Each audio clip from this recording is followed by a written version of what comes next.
ETF index mutual funds నేర్చుకుని stock మార్కెట్లో రాణించాలనుకుంటున్నారా? వెంటనే ఈ నెంబర్కి కాల్ చేయండి. నమస్తే రంగర్. నమస్తే జయ. మనము ఇతర దేశాల కథలు చాలా చెప్పుకుంటూ ఉంటామండి. అలాంటిది ఏదైనా ఒకటి చెప్తారా? చైనా కథ చెప్దామా? ఓ పూర్వం 800 ఏళ్ల క్రితం చైనాలో అదేదో పట్టణానికి పేర్లు గుర్తుండట్లేదు నాకు, వాటి పేర్లు విచిత్రంగా ఉంటాయి కదా. చాలా అద్భుతంగా ఒక నగరం ఉండేది, ఒక పెద్ద పట్టణం. ఎంత డబ్బు ఉండేదో ఆ నగరంలో, సిరి సంపదలతో తులతూగుతూ ఉండేదట. కానీ బిచ్చగాళ్ళకి ఏం కొదవలేదు ఆ ఊళ్ళో. బోళ్ళంతమంది బిచ్చగాళ్ళు ఉండేవాళ్ళు. అక్కడ ఒక పద్ధతి ఉందట, ఈ బిచ్చగాళ్ళకి రాజులు ఉండేవాళ్ళు. ప్రతి బిచ్చగాడు వాడు సంపాదించిన దాంట్లో ఒక వంతు రాజుకు సమర్పించాలి.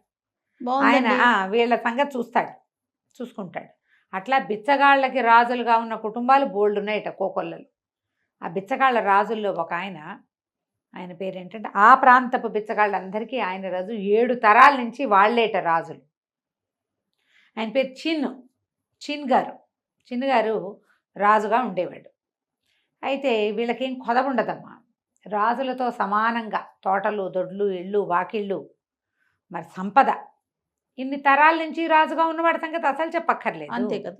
అక్కడి నుంచి ఏంటంటే వీళ్ళకి ఇళ్లలో చాలా రాజ్యాంగంగా జరుగుతుంది. ఈయన దగ్గర ఉన్న డబ్బు వడ్డీలకు తిరుగుతుంటాయి, కోట్లు. పెద్ద పెద్ద వాళ్ళకి వడ్డీలకు అప్పులు ఇస్తారు వీళ్ళు. కానీ ఇంట్లో రాజ్యాంగంగా సాగుతుంది. రాజ్యాధికారం ఉన్న వాళ్ళకి ఎంత సాగుబడి ఉంటుందో అట్లా పని వాళ్ళు, ఇళ్ళు, వాకిళ్ళు, దొడ్లు, తోటలు బోల్డ్ ఉంటాయి. బయటికి వెళ్తే ఈయన బిచ్చగాళ్ళ రాజే, పరువుగా ఉండదు. అయితే ఈయనకి కొంతకాలం గడిచాక తను పెద్ద మనిషిని అయిపోవాలని కోరిక కలిగింది. ఈ బిచ్చగాళ్ళ సామ్రాజ్యాన్ని వదిలేయాలి, పరువుగా ఉండాలి, గొప్పగా ఉండాలి, ఈ పేరు ట్యాగ్ లైన్ లేకుండా ఉండాలనిపించేది. ఈయనకి భార్య చనిపోయింది, 50 ఏళ్ళు ఉంటాయి. యూను అనే ఒక కూతురు ఉండేది. ఆ పిల్ల మహా సౌందర్యవతి, ఎంత బాగుండేదో. చక్కగా పాడేది, చక్కగా చదివించాడు కూతుర్ని. పెద్దవాళ్ళ ఇళ్లలో పిల్లల్ని ఎట్ట చేస్తారో అట్లా ఈ బిచ్చగాళ్ళ రాజు అయిన ఈ చిన్ గారు కూడా పిల్లని బాగా చదివించాడు. ఎన్నో రకాల వాయిద్యాలు వాయించేదట పిల్ల. 16-18 సంవత్సరాలు వచ్చాయి. కానీ పరుగుల ఇళ్లలో పెళ్లి చేసుకోవడానికి ఈయనకి కుదరల. బయటికి వెళ్తే ఈయన బిచ్చగాళ్ళ రాజు, వాళ్ళెవరు ఇతనితో సంబంధం కలుపుకోవడానికి ఇష్టపడరు. ముందు వెనక అయ్యింది. ఈ లోపల ఏమైంది, ఆయనకి ఒక కుర్రాడు తారసపడ్డాడు ఏదో ఒక జోదశాలలో. వాడు ఏదో సరదాగా ఎవరో ఫ్రెండ్స్ ఆడుతుంటే వచ్చాడు. ఏదో మాట మీద వంటి చూస్తే వాడు చాలా పరుగుల కుటుంబం నుంచి వచ్చిన పిల్లవాడు. కానీ ఆస్తి స్వాస్తి అన్నీ పోయినాయి, ఏమీ లేవు వాళ్ళ దగ్గర. వాళ్ళ పేరు గొప్ప, ఊరు దిబ్బ. అంత గొప్ప ఇంటి కుర్రాడు. ఈయనతో చాలా చక్కగా మెలిగాడు. ఆయనకి ఏమనిపించింది, వీటి దగ్గర డబ్బు లేదు, దశకం లేదు, మన దగ్గర బోల్డ్ డబ్బులు ఉన్నాయి, పిల్లాడు చూస్తే బాగున్నాడు, పోనీ వీని మన పిల్లకి చేసుకుంటే ఎట్టా ఉంటుంది అని మెల్లిగా ఆయన కదలేస్తే ఎగిరి గంతేసేటి వాడు. ఈ యూను చాలా అందగత్తెన విషయం చాలామందికి తెలుసు ఊళ్ళల్లో. ఓ మాట వచ్చి చూస్తా అన్నాడు. చూసి పిల్లని చేసుకోవడానికి సిద్ధపడ్డాడు. వాళ్ళ ఫ్రెండ్స్ అంతా అన్నారు, ఈ అబ్బాయికి చదువుకోవాలని ఉంది, గవర్నమెంట్ జాబ్ చేయాలని కోరిక, దానికి డబ్బులు లేవు వాడి దగ్గర. ఇప్పుడు చక్కగా వీళ్ళ అమ్మాయిని పెళ్లి చేసుకుంటే ఏం చక్క మరి చదివిస్తారు కదా, అంతేగా. సరేనని పెళ్లి కొప్పుకున్నాడు. చాలా హర్షించారు వాడి ఫ్రెండ్స్ అంతా. భలే మంచి పని చేసావు, నక్కని దొక్కేవరా నువ్వు, నక్కతో ఒక దొక్కావు, ఇంకేముంది, ఓహో అన్నారు. ఓహో అన్నాక సరే పెళ్లి చేసేశారు. పెళ్లి రోజు సాయంకాలం ఏం చేశారు, పెద్ద విందు ఏర్పరిచారు. ఈయన ఏం చేశాడు, తను బిచ్చగాళ్ళ రాజుగా ఉండకుండా ఆ పదవిని ఇంకొకడికి కట్టబెట్టాడు. ఈయనకి సమీప బంధువే వాడు, బాగా క్రికెట్, ఈయన మంచివాడు, ఈ చిన్ను క్రికెట్ వాడు. ఆ క్రికెట్ వాడికి ఈ బిచ్చగాళ్ళ రాజు తనం అంతా అతనికి ఇచ్చాడు. తన దగ్గర ఉన్న సంపదలవి తను ఉంచుకున్నాడు. ఇక నువ్వు సంపాదించుకో అని చెప్పేసరికల్లా వాడు రాజు అయిపోయాడు. 2-3 వారాల క్రితమే వాళ్ళందరి మీద ఆధిపత్యం సంపాదించుకున్నాడు. చిన్నగారు అతనికో ఇల్లు, వాకిలి కూడా ఇచ్చాడు. వాడికి అంతకుముందే కొంత ఉంది. ఈయన తన ఇళ్లలో ఒక ఇల్లు గిఫ్ట్గా ఇచ్చాడు తన పదవి తీసుకున్నందుకు. ఈయన ఏమిటంటే పెళ్లి చేసి అల్లుడిని చక్కగా చదివించి ప్రభుత్వోద్యోగం చేసి తన సంపదలన్నీ అల్లుడికి ధారాదత్తం చేసి ఫలానా వాళ్ళ మావగారు అని చెప్పించుకోవాలని అనుకున్నాడు. ఒక్కొక్కరికి ఒక్కొక్క ఆశ ఉంటుంది పాపం. సరే ఏమైంది, ఎప్పుడైతే ఈ పెళ్లి జరిగి పెళ్లి విందు ఏర్పాటైందో ఈయన ఒక అతనికి ఇచ్చాడు కదా, చౌ వాడి పేరు. ఆ చౌ గారి పేర్లు ఇంకా పెద్ద పేరుంది. ఆ చౌ ఏం చేశాడు, ఏమిటి వీడు విందు చేస్తున్నాడు, నన్ను ఎందుకు పిలవలా విందుకి నేనేం తక్కువ వీడికంటే, వాడితో సమాన భాయవాడిని అయిపోయాను కదా ఇప్పుడు నేను అని తమ బిచ్చగాళ్ళ సంఘంలో కొంచెం జమాజెట్టీలని 40 మందిని ఏరి వాళ్ళందరినీ వీడు మనకి చిన్ను నిన్నటిదాకా మీకు రాజుగా ఉన్నాడు, రాజ్యాధికారం నాకు ఇచ్చాడు, మీ మీదే కదా సంపాదించాడు, గొప్పగా పెళ్లి చేసుకున్నాడు, పిల్ల పెళ్ళికి భోజనం కూడా పెట్టట్లేదు, మనకి కనుక్కుందాం పదండి అని చెప్పేసి ఈ 40 మంది జమాజెట్టి బిచ్చగాళ్ళని వేసుకుని వాళ్ళ ఇంటి మీద పడ్డాడు. అదే సరకాలు వాళ్ళు ఏం చేస్తారు, లోపలికి వచ్చి కోలాహలంగా వాళ్ళని కనపడ్డట్టుగా తోసేసి అరిచి కేకలు పెట్టారు. ఏం చేస్తారు, ఈ వీళ్ళ పెళ్లి కొడుకున్నాడు కదా మోచి, ఆ మోచి అతని స్నేహితులు ఈ బిచ్చగాళ్ళు చేసిన రచ్చకి కంగారు పడి పారిపోయారు. ఈ మొత్తం విద్దంతా రసాభాస అయిపోయింది. యూను ఏడవడం మొదలుపెట్టింది. వీడు తనకు బాబాయ్ వరుస అవుతాడు ఈ చావు, తన పెళ్లి విందులో ఇలా చేయొచ్చునా, అదే కదా. ఆ పిల్ల పరువు పోయిందని లోపల ఏడ్చుకుంటూ కూర్చుంది. మోచి అండ్ ఫ్రెండ్స్ ఏమో పారిపోయారు. విందులో ఉన్న భోజనాలు మిగిలిపోయినాయి. ఈయన ఏం చేశాడు, చిన్ను ఆ వచ్చిన బిచ్చగాళ్ళందరినీ దగ్గరికి పిలిచి, నాయన ఇది నేను ఇచ్చే విందు కాదురా, మా అల్లుడు తన స్నేహితులకి ఇచ్చుకుంటున్న విందు, మనకు విందు మళ్ళీ ఏర్పాటు చేస్తా అని చెప్పి వాళ్ళని బతిమలాడి ఎటాకు విందంతా రసాభాస అయింది కాబట్టి ఆ సామాన్లన్నీ వాళ్ళకి ఇచ్చి పంపించుకున్నాడు. ఆ మోచి 2 రోజుల తర్వాత వచ్చాడు. అయితే యూను ఏం చేసింది, ఆ పిల్ల చదువుకున్న పిల్ల కదా, భర్త ఏదో కాంపిటేటివ్ ఎగ్జామ్కి వెళ్ళదలుచుకున్నాడని బోళ్ళని పుస్తకాలు తెప్పించి, తర్వాత ఏమో కొంతమంది మాస్టర్లను పిలిపించి జ్ఞానుల్ని ఇతనికి బోధించడానికి రోజు అతనికి ట్యూషన్ ఏర్పరిచి చక్కగా వేళకి భోజనం, అద్భుతమైన జంత్రవాద్య కచేరీ చేస్తూ భర్తను సంరంజింపచేయడానికి మ్యాక్సిమం ట్రై చేసింది. ట్రై చేస్తే ఏమైంది, ఈ వీడు బాగానే ఉంది, పెళ్ళంతో ఉన్నంతసేపు బాగుంటుంది, బయటికి వెళ్ళగానే ఏ బిచ్చగాళ్ళ రాజుగారు అల్లుడు వస్తున్నాడు రోయ్ అనేవాళ్ళు. అతని ఫ్రెండ్స్ కూడా ఏరా ఇవాళ ఎవరింటి నుంచి వచ్చిందిరా మీ ఇంటికి భోజనం అలా అనేవాళ్ళు. వీళ్ళ దగ్గర డబ్బు ఉందని తెలుసు, ఒక రకమైన వెటకారం అనమాట. అదే కానీ ఇతను మాత్రం శ్రద్ధగా చక్కగా చదువుకున్నాడు. చదువు అయిన తర్వాత ఉద్యోగం వచ్చింది. దాని గవర్నమెంట్ పోస్టులకి రాయాలి పరీక్ష రాస్తే ఇతనికి ఒక ఆఫీసులో 2వ పోస్టు మేనేజర్ లాంటి పోస్ట్ వచ్చింది. వస్తే చక్కగా తను ఆ మేనేజర్లకి డ్రెస్ కోడ్ ఉంది, సిల్క్ బట్టలు వేసుకుని ఎర్రటి టోపీ పెట్టుకుని ఒక కర్ర ఉంటుంది, ఆ చంకలో పెట్టుకుని వెళ్తాడు. ఆ చంకలో పెట్టుకుని ఇతను వెళ్తుంటే ఓ బిచ్చగాడికి ప్రభుత్వ ఉద్యోగం వచ్చిందని అరిచేవాళ్ళు పిల్లలు. చాలా బాధగా ఉండేది. ఉద్యోగం వచ్చింది పెళ్ళాం వల్లే అన్నది మర్చిపోయాడు. చిరాకు వచ్చేసేది వైఫ్ని చూస్తే, అంత చక్కటి పిల్లని చూసినా కూడా.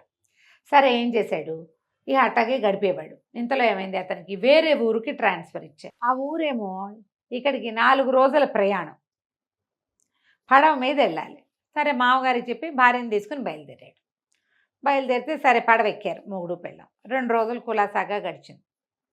3వ రోజు రాత్రి ఇతను పోయి బయట డెక్ మీద రాత్రి 11 గంటల వేళ నుంచున్నాక వాడికి అనిపించింది, సరిగ్గా నడి మధ్యలో ఉన్నాం, పెళ్ళాన్ని తెచ్చి ఇక్కడి నుంచి తోసేస్తే దాని పీడ విరగడైపోతుంది, ఇక నేను బిచ్చగాళ్ళ అల్లుండి అన్న మాట ఉండదు అని అనుకుని భార్య నిద్రపోతుంది. అప్పుడే 11 గంటల వేళ, అమ్మాయి 10ంటికి అన్నం తిని పడుకుంది.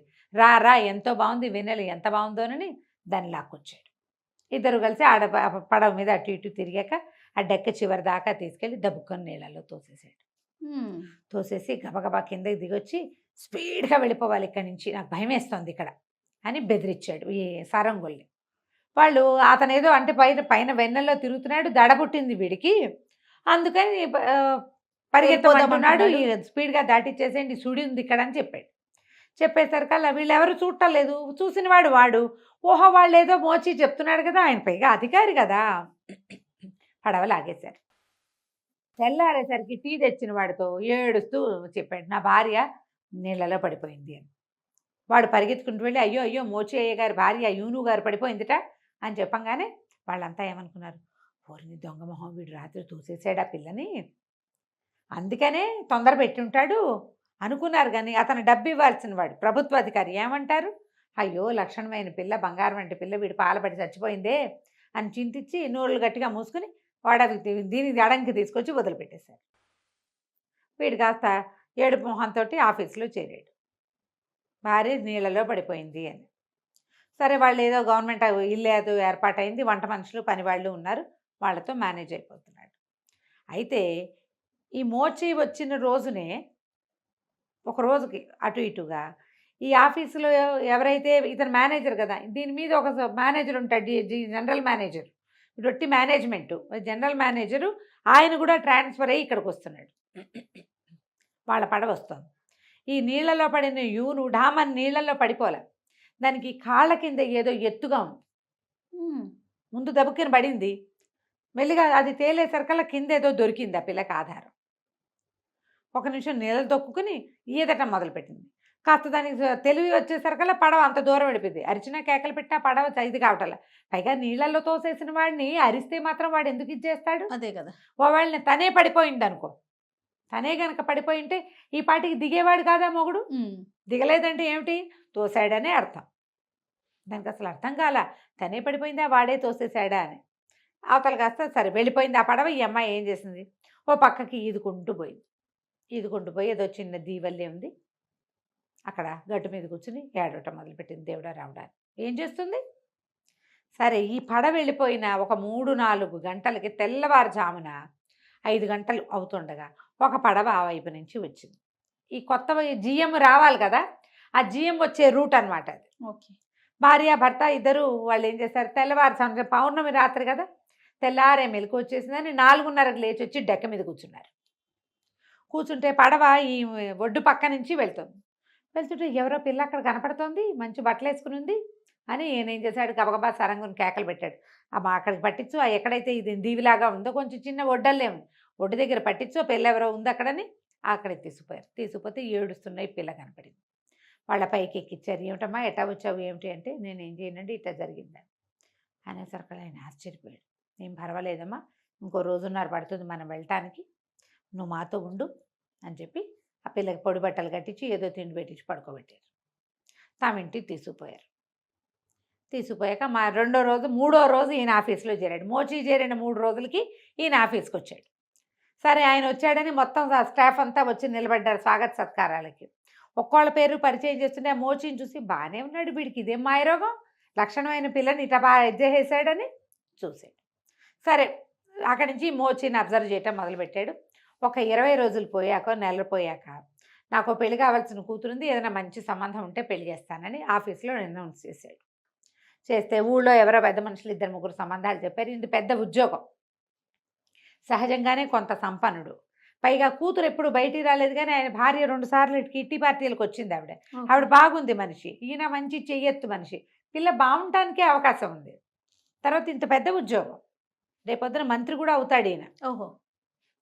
మంత్రి అయితే ఇంకా గ్రాండ్ ఇయర్ లైఫ్, మంత్రి గారు అల్లుడు మరీ గ్రాండ్ కదా. అంతే కదా. ఆఫీసులో వాళ్ళు ఎవరు పెళ్లి కాని కుర్రాళ్ళు లేరు, వాళ్ళందరికీ తెలుసు మోచి భార్య పడి చనిపోయింది. కుర్రాడు కదా వాడు. ఏమన్నారు, మోచి ఉన్నాడండి, మోచిని చూడండి అంటే, ఏమో మా అమ్మాయిని పెళ్లి చేసుకుంటావా అన్నాడు. ఆడపిల్లని చూడాలి గిడ్డాలు ఏం లేవు, ఆల్రెడీ ఓసారి యూను చూశాడు కదా వీడు, అందుకని ఇక చేసుకుంటానండి అన్నాడు. ఎవరో ఒకళ్ళు మంచి, ఇప్పుడు మంత్రి గారు అల్లుడు అంటే ఎంత గ్రేటు, బిచ్చగాళ్ళ రాజుగారు అల్లుడు అంటే చీపు. ఓకే. పెళ్లి చేసుకుంటానన్నాడు. ఈ లోపల పెళ్లి సంబంధం అనగానే యూను ఏడవటం మొదలుపెట్టింది. పెళ్లి చేసుకోవటం ఏమిటి, 6 నెలలు కాపురం చేశాను నేను, నా పెళ్ళి అయ్యి 2-3 సంవత్సరాలు అయింది, నేను పెళ్లి చేసుకోను అంటే, అట కాదమ్మా, ఆఫీసులో ఉన్నవాడు మోచి, వాడి సంబంధమే ఆఫీసు వాళ్ళంతా చెప్తున్నారు, అబ్బాయినే చేసుకుందు కానీ నీ మొగుడే, కానీ వాడికి బుద్ధి వచ్చేలాగా చేస్తామన్నారు. అన్నాక సరేనండి. సరే ఏం చేశారు, వాళ్ళు మొహాలు చూసుకునే పెళ్ళి ఏమి ఉండదు, అంతా ఏదో మేకప్ చేస్తారు. అదేలేండి, కప్పు. ఆ అమ్మాయి మొహానికి కప్పుతారు కూడా, అంటే ఈ చైనా మేకప్లు డిఫరెంట్గా ఉంటాయి, తెల్ల రంగు పూస్తారు, లిప్స్ వేరేలాగా పెడతారు. చైనా సినిమాలు చూడండి మీకు అర్థం. ఆ పెళ్లి కూతుర్ని విడిగా చూస్తే నిన్ను చూసింది ఇవాళ చూసింది ఒకటే నన్ను అనుకోరు. అవునా. ఫుల్ మేకప్, దాని బట్టలు, ఆ హెయిర్ అలంకారాలు అన్నీ కూడా వేరేగా ఉంటాయి. అది చెయ్యాలి, ఆస్పీషియస్ అలంకారం అనమాట. ఆ అలంకారంలో ఉన్న పిల్లని చూసినా వాడు ఏం మేకౌట్ చేయలే. సరే ఉదయం పెళ్ళైపోయింది, మరి సాయంకాలం విందైపోయింది, రాత్రి భార్యాభర్తలు ఏకాంతంలో కలుసుకుంటారని ఆ పిల్లని గదిలో కూర్చోబెట్టి ఈ మోచిని పంపించారు. ఆ మోచి తలుపు తోసుకుని లోపలికి వెళ్ళంగానే ఒక 6 మంది అమ్మాయిలు కర్రలు పుచ్చుకుని చిత్త కొట్టేశారు. మామూలుగా కొట్ల, చావు కొట్టారు. కొట్టేసరికి అమ్మో నాయనో ఆయన కేకలు పెట్టాడు, అత్తగారు మావగారు రక్షించండి రక్షించండి అంటే, ఈ మంచం మీద కూర్చున్న పెళ్లి కూతురు ఆగండి ఆగండి ఆగండి ఆగండి నా దగ్గరికి తీసుకురండి అని అనేసరికల్లా ఏమైంది, సరే రక్షించమంటున్నాడని తీసుకొచ్చారు. దెబ్బలు కొట్టడం మానేసి కర్రలు పక్క పెట్టి ఆ అబ్బాయిని లేవదీసి ఇతని దగ్గర అమ్మాయి దగ్గరికి తీసుకొస్తే, ఆ అమ్మాయి ఏం చేసింది, ముందు పొద్దునేమో పెళ్లి కూతురు మేకప్లో ఉంది, ఆస్పీషియస్ మేకప్లో, ఇప్పుడు సాధారణంగా కనపడేసరికల్లా ముసుగు తీసి చూస్తాం అతనికి. ముసుగు తీసేసరికల్లా వీడు దయ్యం దయ్యం అని కేకలు పెట్టి పడిపోయాడు. పెళ్ళాన్ని చూసి అమ్మాయి చచ్చిపోయింది అనుకున్నాడు అదే కదా. అదే ఇక పడిపోయాడు. పడిపోయేసరికి ఈ లోపల ఈ దయ్యం దయ్యం కేకలకి ఎలాగో అత్తయ్య గారు మామయ్య గారు రక్షించండి, ఇక అర్థమేమిటో వాళ్ళకి తెలిసి అప్పుడు రాలా. ఈ దయ్యం దయ్యం కేకలకి వాళ్ళిద్దరూ పరిగెత్తుకుంటూ వచ్చారు అత్తగారు మామగారు. మొహం తిరిగి పడిపోయి ఉన్నాడు. వాడి మొహం మీద పన్నీరు చల్లి లేవ తీసుకూర్చోబెట్టారు. ఈ అమ్మాయి దయ్యం అండి అన్నాడు. అనేసరికి దయ్యం కాదు, నీ భార్యను నువ్వు తోసేసిన రోజే మేము రక్షించాము, నీకు బుద్ధి చెప్పడానికి ఆ పిల్లనే ఇచ్చి నీకు పెళ్లి చేసాం, నీ చదువుకి నీ ఉద్యోగానికి కారణమైన పెళ్ళాం నీకు నచ్చలేదు, మామగారు బిచ్చగాళ్ళ రాజు అవటమే నీకు బాధగా ఉంది, కానీ అతని డబ్బుతోటే నువ్వు చదువుకున్నావు, ఇట్లాంటి కృతజ్ఞతగా ప్రవర్తించకూడదు, నీ కృతజ్ఞతకి మందు ఇలా చావు కొట్టిన దెబ్బలు అందుకు కొట్టించాను నేను అని చెప్పాడు. తర్వాత ఇతను సర్దుకుని ఆ పిల్లల్ని కాపురానికి తీసుకెళ్ళిపోయాడు. ఆ తర్వాత కాలంలో మోచియే మంత్రి అయ్యాడు.